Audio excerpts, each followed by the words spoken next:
Hello, I'm Liz Cornell, an Education and Training Specialist with the Institute of Child Nutrition, and I would like to welcome you to the October Team Up Thursdays webinar on teaming up for innovative menu planning with the Food Buying Guide web-based tool. The Institute of Child Nutrition, in conjunction with its Applied Research Division, has collaborated with USDA to develop Team Up for school nutrition success. Team Up is a unique learning experience designed to enhance the operation of school nutrition programs. It provides tailored technical assistance to programs that want to maintain a healthy environment and increase student participation. Team Up began as a pilot workshop back in 2014. As a follow-up to that event, a monthly webinar series was launched. The Team Up Thursdays webinar series serves as a platform to further enhance partnerships and to provide an opportunity for all school nutrition professionals to discuss issues and provide solutions and best practices used by districts in key areas.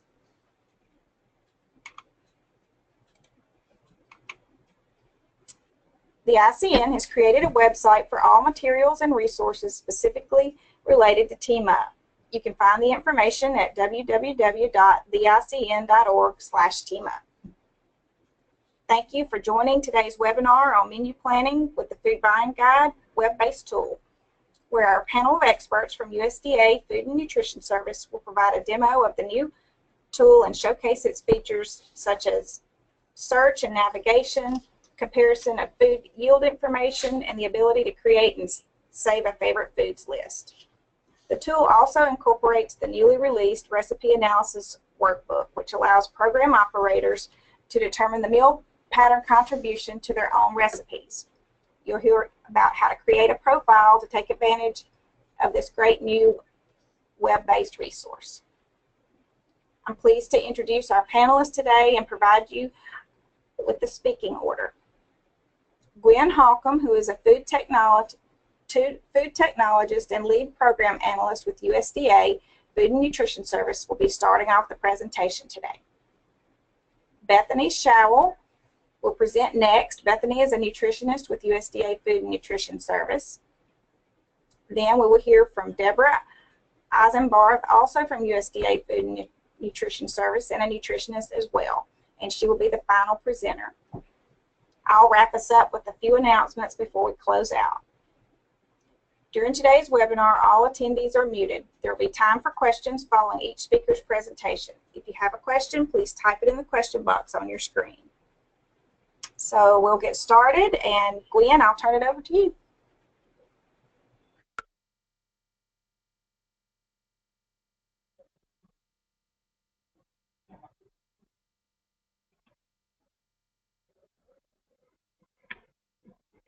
Good afternoon, everyone. Thank you for joining us. In today's webinar, we will cover what is the Food Buying Guide, a brief history of the Food Buying Guide, a walkthrough of the new interactive web-based tool, and last but not least, a demo of the Recipe Analysis Workbook, also known as RAW. Please note, the RAW is designed to aid program operators with preparing creditable recipes that are used when menu planning. What is the Food Buying Guide? The Food Buying Guide is a technical resource that serves as the essential tool for food yield information for all child nutrition programs governed by USDA. The Food Buying Guide is used by program operators to obtain information for determining the required quantities of food to purchase for meals and determine the contribution each food makes towards the meal pattern requirement. Now that we know what the Food Buying Guide is and why it is used, for the next few minutes, we're going to take a trip down memory lane to take a brief look at the different versions of the Food Buying Guide that have been made available through the years and the history of this resource. Since 1947, technical assistance publications have been made available to participants in the child nutrition program to provide information on purchasing foods in quantities. The 1947 publication was entitled Quantities of Food for Serving School Lunches, also known as Program Aid 45. The Bureau of Human Nutrition and Home Economics of USDA Agricultural Research Service compiled this publication. Most of the yield data included in this version reference publications used for preparing large quantities of food. The document used between 1955 through 1979 was the Food Buying Guide for Type A school lunches, also known as Program Aid 270. This publication was compiled by two USD agencies, the Agricultural Marketing Service and Agricultural Research Service, in collaboration with the Fish and Wildlife Service. Changes in this document were based on yield data obtained from food service facilities, food processors, and laboratory testing generated by the Agricultural Research Service and the Bureau of Commercial Fisheries.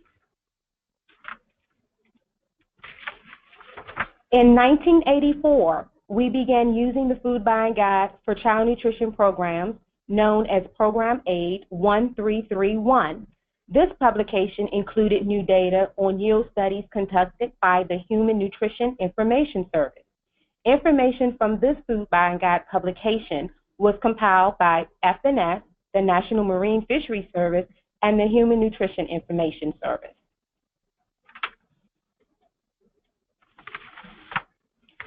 Based on interest and the need for new and updated yield data, FNS embarked on a major project and decided to make major revisions in 1996.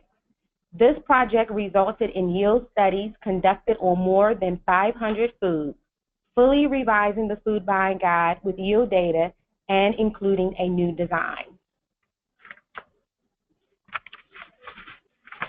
As most of you know, in 2012, USDA released the final rule nutrition standards in the National School Lunch and School Breakfast Program. The final rule required separation of fruit and vegetable components and included vegetable subgroups. To provide school program operators with easy accessible fruit and vegetable subgroup yield information in the Food Buying Guide, FNS developed PDF versions of the yield table that corresponded with the appropriate vegetable subgroup and fruit. These tables were released online as a resource titled Food Buying Guide for School Meals. As we move forward, once again, FNS will have one centralized food buying guide that serves all child nutrition programs. In addition to the downloadable and printed version of the Food Buying Guide, the new interactive web-based Food Buying Guide was released in July. The web-based Food Buying Guide allows for easier searching and navigation. Other features included are the ability to search by food groups and further narrow the search by food categories, the capability to do side-by-side comparisons of foods within a food group, and create and save a favorite food list. Also, stay tuned. A mobile-friendly version will be available for use on your smartphones and tablets. I hope you were enlightened with our trip down memory lane. Before we continue with the web-based Food Buying Guide demo, I would like to pause for a second to answer any questions.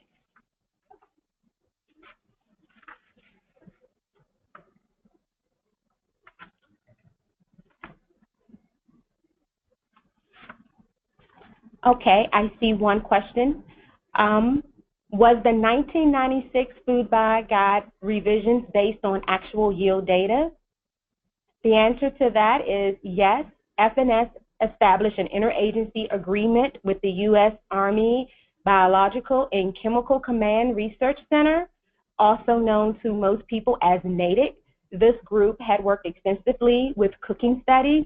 Therefore, the latest update was the 1996 update did contain all actual yield studies that was conducted by NATIC.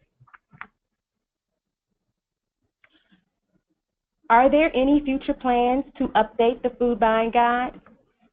Another good question. In 2013, FNS worked with our sister agency, USDA Agricultural Research Service, to conduct a limited yield study. As a result of that study, 25 new whole grain and whole grain rich foods were added to the grain section. A revised grain table was published in June 2015. In addition, an approximately 40 fruits and vegetables for popular items such as sweet potatoes and purees were added, and the additional yield chart was released in June of 2016. As funding is made available, yield data will be added and updated accordingly. We have one more question, time for one more question on this section, and it is, will the new web-based food buying guide replace the 2012 one? All of the information that is in 2012 has been incorporated in the web-based tool. So as you'll see from our demo, how you'll be able to access that information. Also, the information I just mentioned was our updates from 2015 and 2016. All of that is currently available in the web-based tool. Now I'll turn this over to Bethany.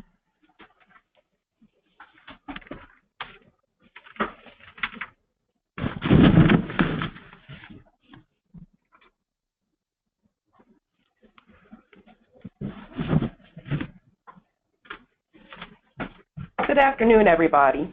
I'm going to be showcasing the Food Buying Guide, the interactive tool, but before I do that, we'd like to show you how to access the tool. The tool can be accessed using the Team Nutrition webpage, and you can see the link at the top of this page here.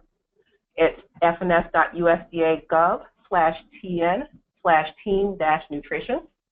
Or you can also access it directly using foodbuyingguide.fns.usda.gov. And the third way to access it is from the FNS website. And you can just go to the FNS website at the top here and access it using this link at the top of the page on the Food Buying Guide for School Meals Programs page.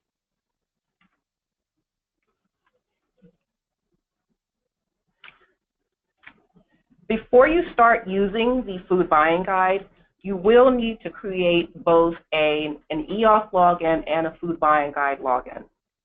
What you see right here is the interactive FBG login page, and users can access the tool as a guest or a registered user, and all users are encouraged to register, and we'd like users to register because there are benefits to being a registered user. This includes the ability to access the recipe analysis workbook or RAW. It gives you the ability to create your recipes and favorites list, and you can also save these documents for future use under your profile. Prior to becoming an FBG registered user, a Level 1 USDA e-authentication account, or EOF, is required. And you can follow this link right here where the red arrow is, and that will direct you to the e-authentication login page where you can enter your information to create your e-authentication account. Now, once you've created your EOF account, you'll receive an email with instructions on how to activate your USDA EOF account.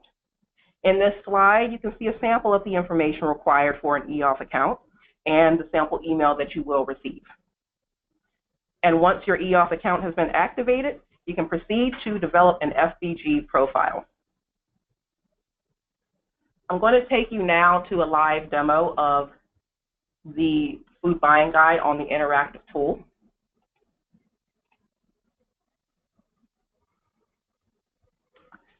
All right, this right here is the Food Buying Guide main homepage, and this is what you'll see as a registered user. A registered user can access any of the navigation links using these top navigation links here, or the main page buttons to access the information. And we're going to start here with this main page button, and we'll go through a food items search. So let's start with this search function, and you can search several ways. You can search by keyword by typing in your desired food item, or you can search by meal component by using the drop-down menu here, or you can also search using a combination of the keyword and the meal component to narrow your search. And I'll demonstrate those for you here. We'll start using just meal components. We're going to choose vegetables. And as you can see, once you do that, there are many pages of results. You get around 64 pages of results. So clearly that's not the best way to search, but it is a possible way. You can narrow the search further by choosing the category. So from here, we're going to choose red orange vegetables. We'll click search. And we can see that we have narrowed it down to 13 pages. So we're getting better here. Since red orange vegetables is still quite a large list, it may require a bit of scrolling or going through if your food item's not at the top of the list. For our purposes, we're going to do a keyword search, and we're going to search for just carrots. We'll search here, and we have a much more manageable search result of 3 pages. Now from here, each of the food items in the search results has a blue link, and you can see that in the food as purchased column, you can click on any one of these blue links, and you can access much more detailed information about that food item. The food item details page displays detailed information for your selected food item, and from this page, you can also access a printer-friendly report by clicking the View Report button on the lower left-hand side of the page. And you can see here, for your convenience, it does open in a separate tab. The food items detail page also has a button you can use to add your food item to your favorites list, and it will let you know that your food item has been added to your favorites successfully. Now let's return to the search results by clicking the close button. And you can see our original results are still here from our carrot search. If you'll notice here, there are 2 items to the right of the page, the Add to Compare and the Add to Favorites. Now we've already seen that we can add to favorites from the food items details page, and this is just another option for you to add a food item to your favorites list. And you can tell by clicking Add, and it tells you again that it was added to your favorites successfully. Now, as a reminder, you do need to have an account to be able to save your favorites list. So once more, that's just another benefit of becoming a registered user for the FBG. Now, the Add to Compare buttons over here, they allow you to display the selected food item at the top of your page and the food item selected for comparison table. You can see this on the top right now it's blank. But as we add to compare, you can see each one we can add it in, and it appears at the top of your page. You can compare up to 4 food items at a time. We have 4 here. If you try to add a 5th one, it will let you know that you're at the maximum. You can also remove each of these individually by clicking the Remove link over here to the right. So now we're from 4 to 3. Or if you want to clear your entire page, you can do a Clear All up here at the top.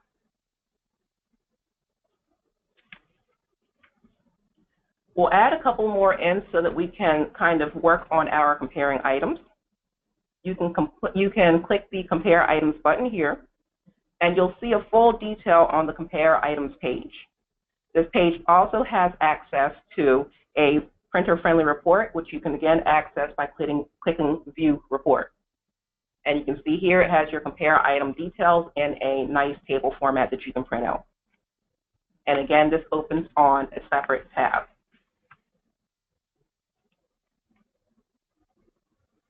Now let's return to the home page. As you can see, there are other home page buttons at the top here. Deborah will review the recipe analysis workbook page later, but this is where you can access the raw. The PFS button that you see here is only accessible if you are a food vendor or a national office user, but we did want to let you know that that is available for vendors to use. The downloadable food buying guide is under development, and so that won't be accessible at this time. Now, returning to this home page here, you can view information about meal components by clicking the component image. There are 6 of those matching each of the food components. We'll click here on the vegetables one. And you can see this leads you to an informational page that consists of expandable subheadings. So we'll just click this first one to see what it looks like. Vegetable component for the child nutrition programs. By clicking on the gray heading bar, you can view the information under a subheading. You can click this bar again right here at the top, and it returns you to the entire topics list. And down here, you can also search for food items within the component from this page. So you click that, and it takes you to our familiar search results page. Now from here, you can also view a yield table, and clicking that, it will allow you to view a printer-friendly meal component yield table. And as you can see, it just has all of the vegetable section here, just section 2 of the food buying guide, and arrows that will click you through each of these 138 pages.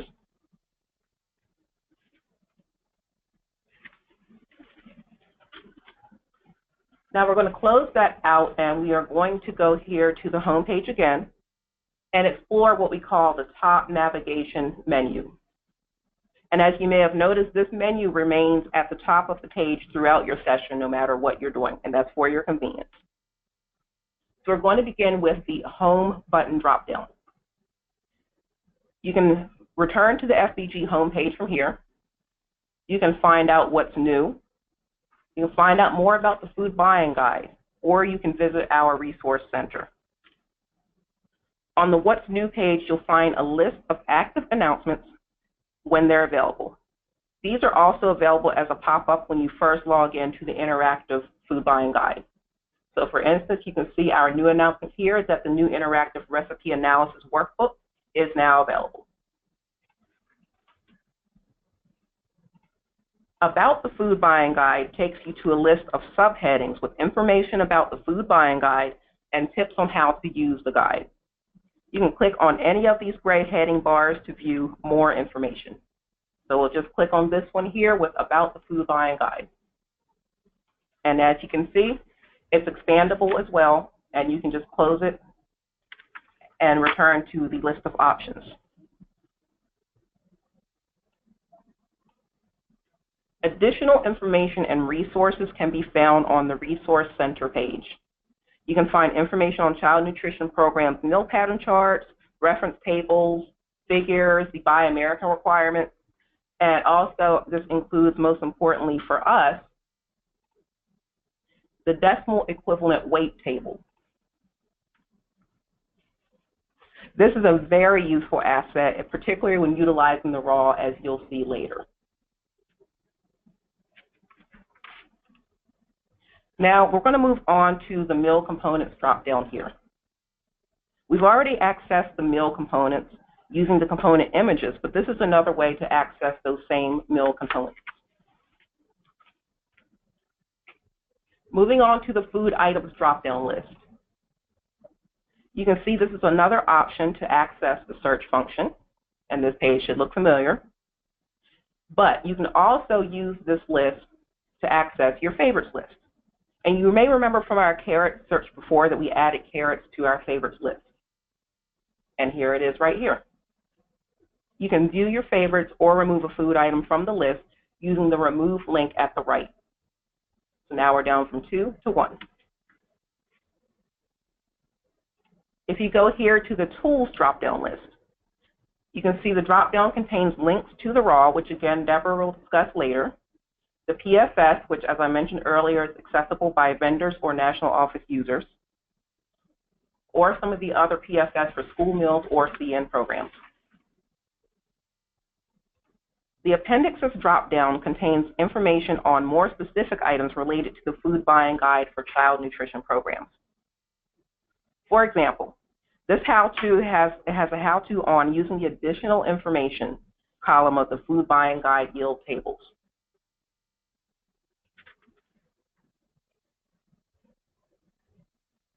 And next, after the appendixes, there is the help drop-down menu. And not to worry, we have the user guide here, so this provides you with step-by-step instructions on how to navigate this site. And you can see it's just a PDF manual, so if you want to print it out, you can. If you want to access it on your computer, you can as well.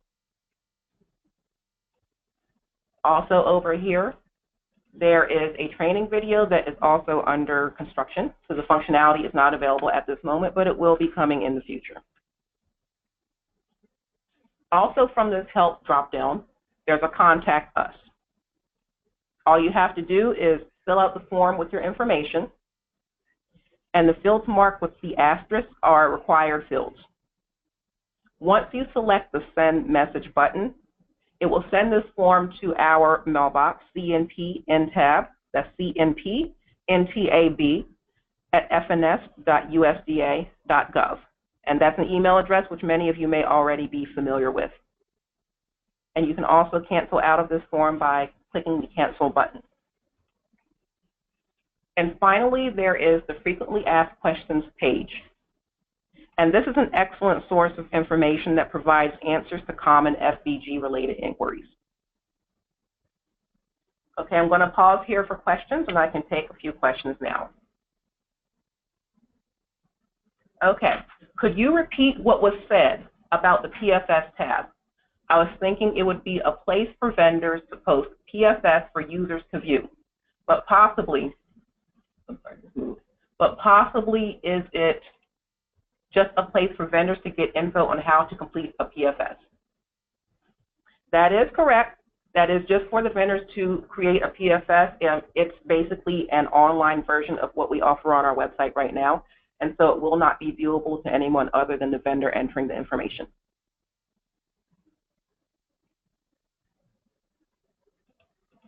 Okay, when will the downloadable food buyer's guide be available? It will be available in March of 2018, so it's coming soon in the new fiscal year. And I can answer one more question.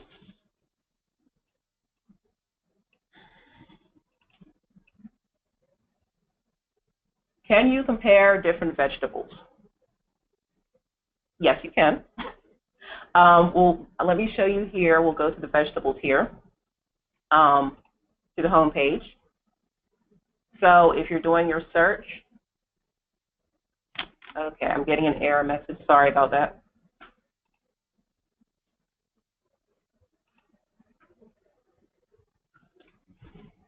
Okay, you can see here we already have our carrots here in our comparison table. So let's say we want to compare these artichokes at the top. So you can just go to your Add to Compare here, and you can see they are added over here to where your carrots are already listed. Click your Compare Items, view your report, and here you are with your artichokes and your carrots being compared as item details in the same page. Okay, so that's all we have for questions for this section. So thank you all, and now I'm going to turn it over to Deborah for the raw demonstration, which I'm sure you've all been waiting for.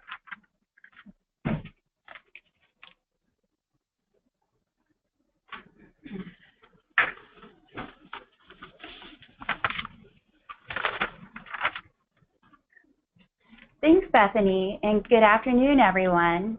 I'm Deborah Eisenbarth, and I'm going to provide you with a demo of the Recipe Analysis Workbook, or also simply known as the RAW.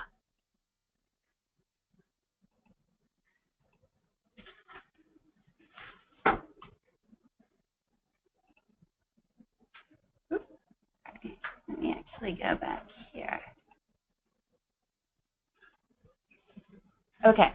The RAW can be used by program operators to determine the meal pattern contribution for recipes. So in using this new interactive tool, you can now easily search for credible ingredients, calculate the meal pattern contribution, and also print the contribution statement for a recipe.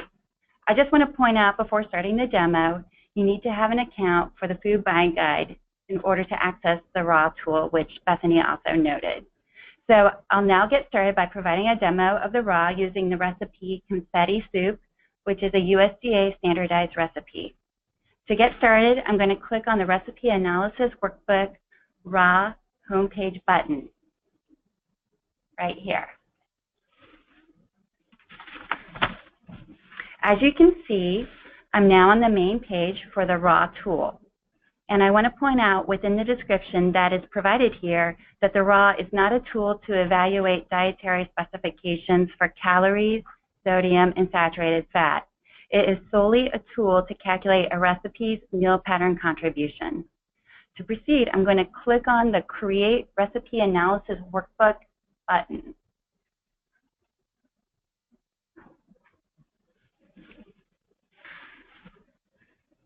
Okay. Near the top, I just want to point out that the instructions button right here that you can click on for further guidance. Below the instructions button, there are some required fields that are marked with an asterisk. Those fields are recipe name, recipe number, servings per recipe, and serving size. I'm going to start here by entering my recipe's information. The recipe name is confetti soup. Oops.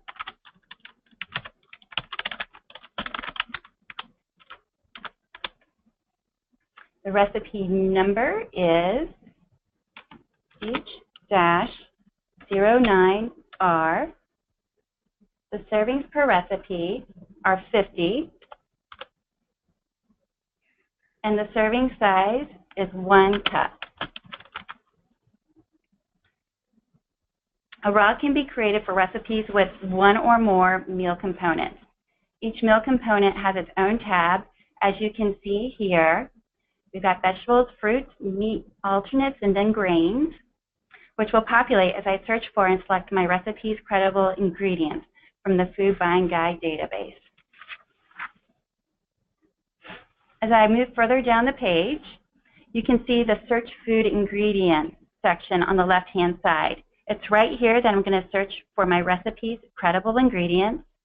The confetti soup recipe has 6 credible ingredients: fresh onions diced, fresh celery diced, fresh carrots diced, fresh kale coarsely chopped, canned black-eyed peas drained and rinsed, and turkey ham diced.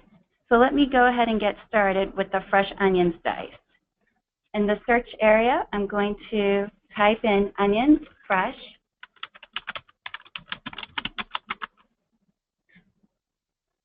and then click the search button. And these are the same search functions that apply here as Bethany highlighted earlier. And if I scroll down, here is a display of the search results. As you can see here, the items are listed in columns with the following information: meal component, category, food as purchased, AP, purchase unit, servings per purchase unit, edible portion, and then the serving size per meal contribution. For the onions in my recipe, I am purchasing them in the raw state, but they will then cook as a result of the end product, which is the soup. So for the options listed, I'm going to select onions, mature fresh, all sizes whole, that provide 7.9 quarter cups of cooked vegetable pieces. Again, I'm purchasing it in the raw state, but the ingredient will be cooked when served. I'm going to select this item by clicking on the Add button right here.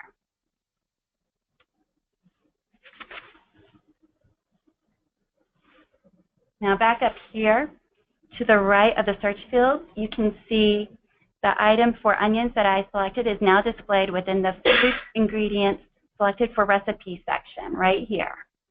If I see that I selected the wrong item, I can click on the Remove button to remove it. And that button is right there. I'm now going to repeat the same process for the other credible ingredients. The next credible ingredient is fresh celery. So I'm going to go in here and type in fresh celery. Click Enter. And then down below you can see celery is listed here.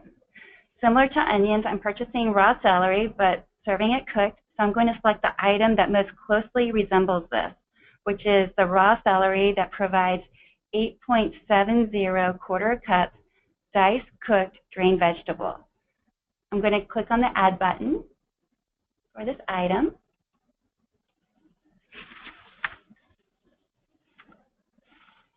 And the next ingredient is fresh carrots.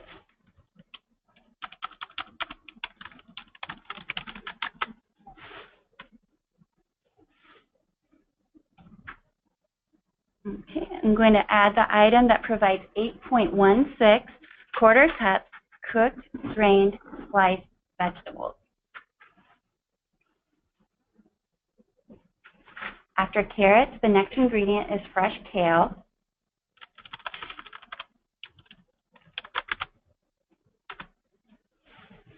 And you can see these are the items that display.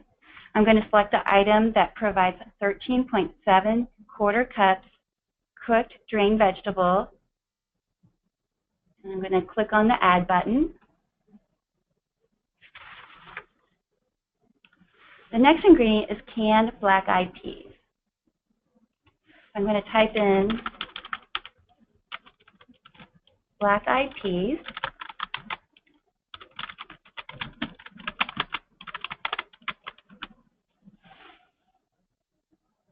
And if you look closely, I'm going to scroll down so you can see this.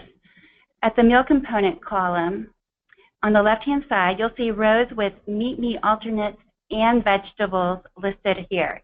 At the top is meat alternates, and then down below you can see 2 items with vegetables. And then there's also another page that would include vegetables as well. This is because black-eyed peas can credit as either of these meal components. You get to choose how you want it to credit in your recipe.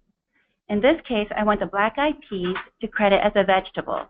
So I'm going to select the number 10 can item at the bottom, which provides 37.7 quarter cups heated drained vegetable. The final creditable ingredient for my recipe is turkey ham. So let me search for that now.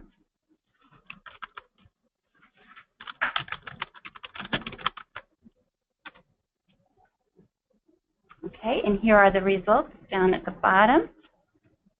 Again, I'm going to select the item that most closely reflects my recipe ingredient, which is the one that provides 9.41 servings per purchase unit. I'll click the Add button. So now you can see under the food ingredients selected for my recipe, all the credible ingredients are listed right here. At this point, I've searched for and added all my ingredients. I can now click on the different meal pattern component tabs to see my ingredients listed. So if I go up here to vegetables, here's what you can see, what is listed under the vegetables tab. You can see all the different vegetable ingredients. I'm going to scroll down so you can see that, and that I just searched for and are listed within their respective vegetable subgroup classification. So I've got beans and peas, dark green vegetables for the kale, carrots for red-orange vegetables, and then onions and celery for the other vegetables. I can also do the same for the meat alternates tab. And here's the turkey ham ingredient listed here. So now I'm going to go back to the vegetable tab and start at the top with the black-eyed peas to enter the ingredient quantity and the preparation yield if applicable. The recipe calls for 5 pounds, 10 ounces of drained, rinsed black-eyed peas. So I need to convert this amount to ounces since the purchase unit for a number 10 can is listed in ounces. In other words, the quantity of ingredient needs to be in the same unit as the purchase unit. I can convert pounds to ounces using the decimal weight equivalence table listed under the Resource Center that Bethany mentioned earlier. So 5 pounds, 10 ounces equals 90 ounces. So I'm going to enter 90 ounces over here under quantity ingredient for the black-eyed peas. Using the additional information column right here, I can see that a number 10 can equals about 65 ounces of heated drained beans. So I'm going to enter 65 in the preparation yield.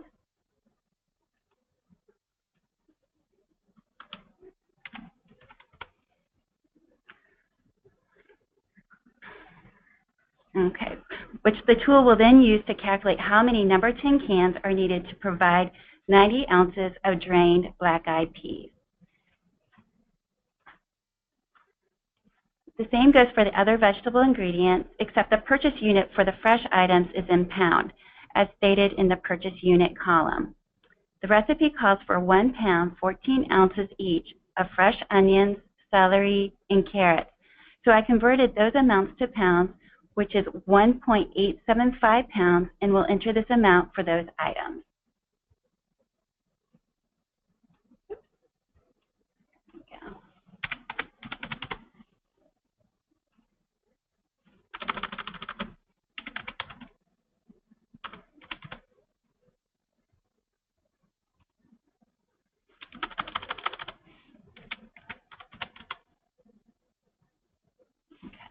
In addition, since I'm purchasing the onions, celery, and carrots in their whole form, I need to use the information provided in the additional information column to determine how much I need to purchase of these items to yield the chopped, sliced, or diced items that the recipe calls for. For the onions, if we go back there, the additional information column states that 1 pound as purchased equals 0.78 pounds cooked onion, and also 1 pound as purchased equals 0.88 pounds ready to serve or cook raw onion. I'm going to enter 0.88 in the preparation yield column so that the onions cut up in pieces and ready to cook as called for in the recipe are converted to match the form as listed under the food as purchased column, because remember the onion was purchased in the whole form.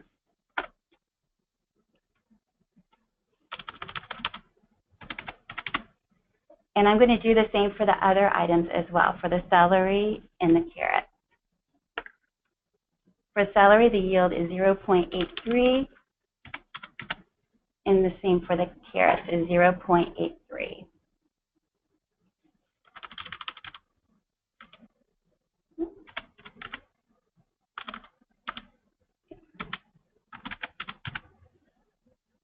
Okay. You can see that the tool automatically calculates the calculated quantity to purchase for each ingredient. The calculation is the ingredient quantity multiplied by the preparation yield. The recipe also calls for 4 ounces of kale, which converts to 0.25 pounds. So I'll enter this amount as well.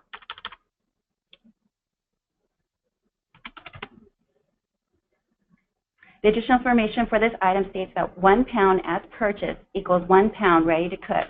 So I don't have to enter a preparation yield, or I can enter 1 for the kale because the yield is 1. If I do not enter a preparation yield, then the ingredient amount simply transfers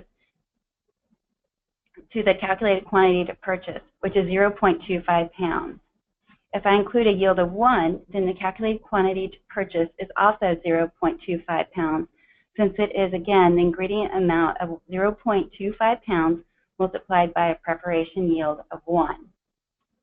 So you can see that calculated quantity to purchase is currently 0.25 because I don't have a yield in, and even if I switch it to 1 for a preparation yield, it still stays at 0.25 pounds that I need to purchase. You can now see the calculated quantity to purchase amount for each item. I'm going to do the same thing for the turkey ham, which is listed under the Meat Alternates tab. So the recipe calls for 3 pounds of turkey ham. So I'm going to enter 3 pounds under the quantity of ingredients. And because the turkey ham is fully cooked and chilled when purchased, and it will just be chopped up and then reheated in the soup. So I'm not going to use the additional information in the preparation yield field. In this case, the quantity of ingredients is 3 pounds. So the calculated quantity to purchase for this item remains 3 pounds. Now that I've entered all the credible ingredients for the confetti soup recipe, I can click on the Meal Pattern Contribution tab to view the meal pattern contribution for the recipe, and that is right here. Remember, the serving size is 1 cup for the soup, as shown in the upper right-hand corner of the screen, right here by serving size. So, as displayed here, 1 cup of confetti soup provides a 1/4 cup of beans, peas, legume, vegetable, right here. 1/8 cup of other vegetable, right here. And also 0.5 ounce equivalent meat, which is down here at the bottom. You can print the screen and keep it with a copy of the recipe for your files. And at the bottom of the page, you can see there's a save button. You can save this save the raw by clicking on that button. So that wraps up, oops, took us to that.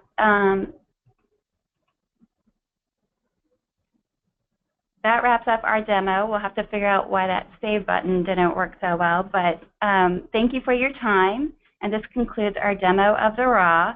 We understand that it was brief, but this was really an opportunity to let you know that it is now available to you. If you have not already done so, we encourage you to register and create a profile for the Interactive Food Buying Guide in order to access and try out the new raw tool. So I'll now take a few questions.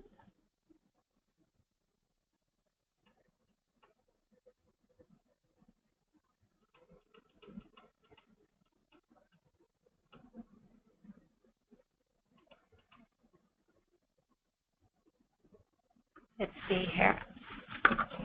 Here's a question. For recipes with food items that can credit as either a vegetable or meat alternate, such as canned beans, can I create two separate raws for the same recipe to show the beans crediting the two different ways, as a vegetable and as a meat alternate? Sure, you can certainly do this and use the meal pattern contribution printout for your recipe to assist you with your meal planning process, which can then, you can use that to determine how the recipe best fits your needs. Let's see if we have any other questions.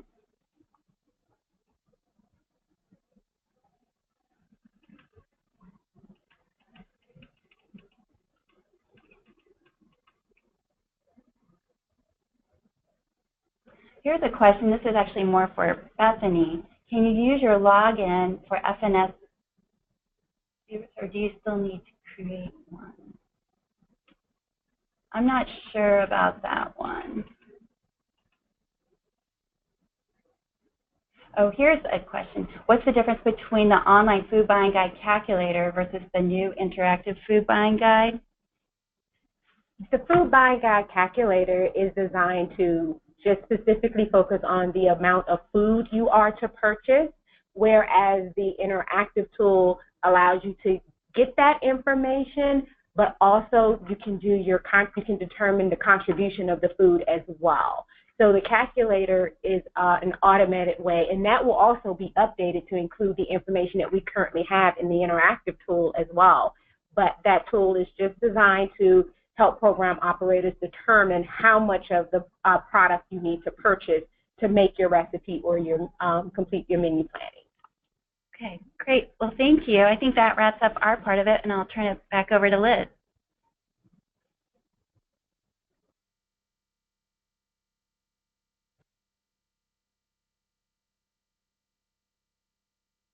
Thank you, Deborah. And I'd like to thank our other panelists as well for sharing their information with us today.